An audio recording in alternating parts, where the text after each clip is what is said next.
Scotland were boosted by a win at home to France last time. Gregor Townsend's men were on a confidence-boosting run of 8 wins from 9 matches at BT Murrayfield, the only defeat coming against New Zealand. England weren't short of confidence either.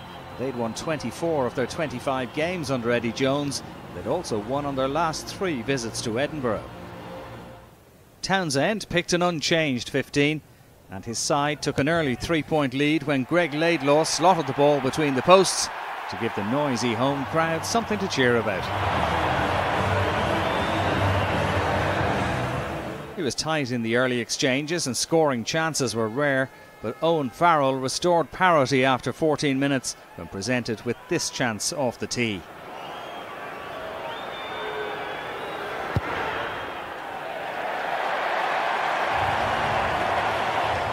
Almost immediately, Scotland were back in front.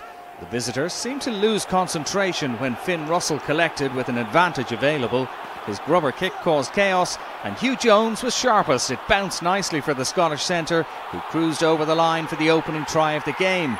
Amazingly, Scotland's first try at Murrayfield against England since 2004. The Glasgow centre, probably surprised with the clear run to the line. He showed good form in the autumn internationals and continued it here. Laidlaw added the extras and Scotland were 10-3 ahead.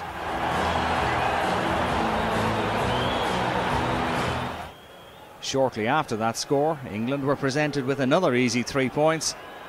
Farrell firing the kick over to bring it back to 10 points to 6 in what was proving to be a competitive first half. In the 31st minute, Scotland increased their lead with a marvellous try. It started off with an outrageous pass in midfield from Finn Russell, which sent Jones on his way.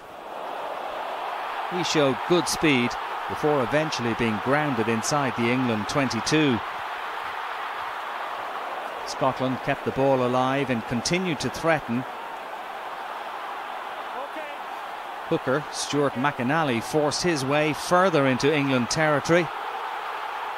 Again it was recycled before Russell was once more involved, picking a pass to Sean Maitland on the wing, and he was over in the corner despite the best efforts of Anthony Watson. The TMO was called upon to confirm the score was good, and the replay showed that there was no doubt. Laidlaw was off target with the conversion, but Scotland led 15 points to 6. A couple of minutes before the break, Scotland were in dream world. Once again, Jones was a central character. When he broke through, he still had to face Mike Brown and Anthony Watson, but the Glasgow man backed himself and went for the gap, forcing his way between the 2 defenders and over the line for his second and Scotland's 3rd try of the game. A great individual effort from Jones, and England rocked back on their heels. It was a simple conversion for Laidlaw. Scotland took a 22 points to 6 lead in at the break.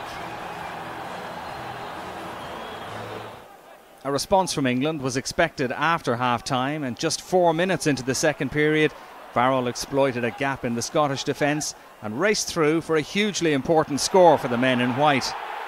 The Saracens' man sliced through the flat-footed defence with ease, and when he converted, the score was back to 22 points to 13 with plenty of time left to play.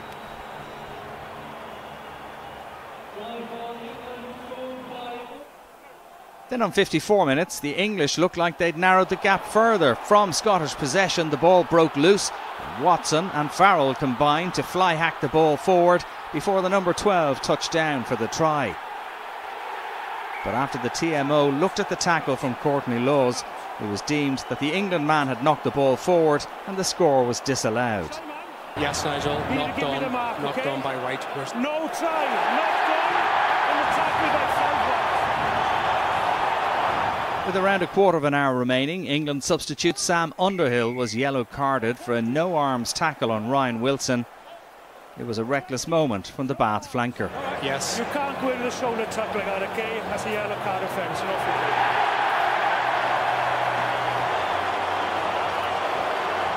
And the Scots added to the punishment when Russell fired the resultant penalty over the bar to move their lead on to 25 points to 13.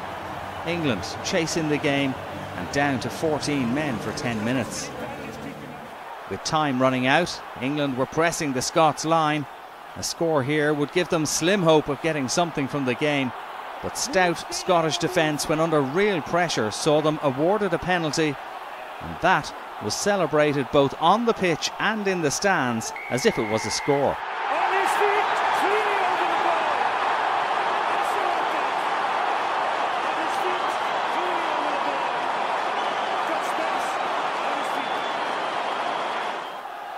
feet. Try as they might, England couldn't get the score that would at least garner a losing bonus point, as the Scots defended with great intensity.